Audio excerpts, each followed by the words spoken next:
സുഹൃത്തുക്കളെ, അങ്ങനെ വേടന്റെ കാര്യത്തിൽ കോടതി ഒരു തീരുമാനം പറഞ്ഞിട്ടുണ്ട് കേട്ടോ. സത്യം പറഞ്ഞാൽ എനിക്ക് ആ വിധി ഇഷ്ടപ്പെട്ടു. ഞാൻ വ്യക്തിപരമായിട്ട് പറയാനോ, ഇനിയിപ്പോ ചീത്ത പറഞ്ഞവരൊക്കെ പറഞ്ഞോളി, എന്നാലും ഞാൻ പറയും എനിക്ക് ആ തീരുമാനം ഇഷ്ടമായി. എന്തായാലും ഒരു മനുഷ്യനെ എങ്ങനെ കടിച്ചമർത്താന്നുള്ളത് നോക്കിയിട്ട് പല ആളുകൾ ഇവിടെ നടന്നിരുന്നു. അപ്പൊ അതൊന്നും നടക്കില്ല. കോടതിയുടെ മുമ്പിലേക്ക് എത്തുമ്പോൾ അവിടെ കോടതി ചില ചോദ്യങ്ങളൊക്കെ ചോദിക്കുന്നുള്ളത് ഇപ്പൊ തീരുമാനമായി. ആദ്യ വിധി ഒന്ന് കേട്ടാലോ നമുക്ക്. വേടന്റെ അറസ്റ്റ് തടഞ്ഞ ഹൈക്കോടതി. ഉഭയകക്ഷി സമ്മതപ്രകാരമുള്ള ശാരീരിക ബന്ധം എങ്ങനെ ബലാത്സംഗമാകുമെന്ന് ഹൈക്കോടതി ചോദിച്ചിരിക്കുകയാണ്. വേടന്റെ മുൻകൂർ ജാമ്യാപേക്ഷ എതിർത്ത പരാതിക്കാരിയോടാണ് ഈ ചോദ്യം. ഹൈക്കോടതി ഇന്ന് ഈ മുൻകൂർ ജാമ്യാപേക്ഷ പരിഗണിക്കുമ്പോൾ വാദം കേട്ടത് പരാതിക്കാരിയുടെ വാദങ്ങളാണ്. ആ പരാതിക്കാരിയുടെ വാദങ്ങൾ കേൾക്കുമ്പോൾ പരാതിക്കാരിയോട് ഹൈക്കോടതി സിംഗിൾ ബെഞ്ച് ചോദിച്ച ചോദ്യങ്ങൾ ഇവയാണ്. ഉഭയകക്ഷി സമ്മതപ്രകാരമുള്ള ശാരീരിക ബന്ധം എങ്ങനെ ബലാത്സംഗമാകും എന്ന കാര്യം ഹൈക്കോടതി ചോദിക്കുന്നു. ബന്ധത്തിൽ വിള്ളലുണ്ടാകുമ്പോഴൊക്കെ ബലാത്സംഗമായി കണക്കാക്കാനാകില്ല എന്നുകൂടി ഹൈക്കോടതി. അല്ലെങ്കിലും ഇതിലൊക്കെ കഴമ്പുണ്ടോ? ഏതൊരു പെണ്ണിനും വേണമെങ്കിൽ നാളെ അങ്ങനെ ചെയ്തൂടെ?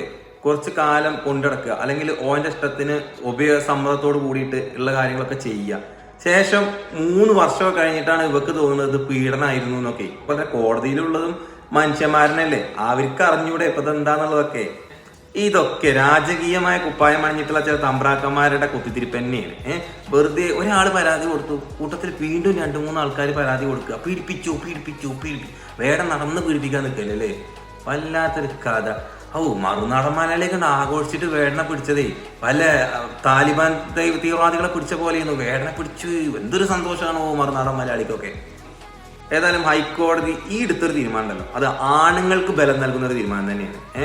കാരണം പെണ്ണിന്റെ വാക്ക് കേട്ടിട്ട് എന്തും ആണിനെതിരെ തിരിയുന്ന ചില നിയമവും, അതുപോലെ തന്നെ ആ ഒരു നിയമം ചൂഷണം ചെയ്യുന്ന ചില സ്ത്രീകൾക്കും ഈ ഒരു വിധി ഒരു താക്കീത് തന്നെയാണ്. ഇതിപ്പോ വിധി എന്നല്ല, ഇതിപ്പോ സംഭവം ഹൈക്കോടതി തൽക്കാലം പറഞ്ഞു എന്നുള്ളൂ. ഒരു പക്ഷെ നാളെ വേറെ വിധി വേറെ എന്തോ ആയിരിക്കോട്ടെ. പക്ഷെ ഹൈക്കോടതി പറഞ്ഞു വെച്ചിട്ടുള്ള ഈ കാര്യം അത് എന്റെ അഭിപ്രായത്തിലൊരു നല്ലൊരു തീരുമാനമാണ്.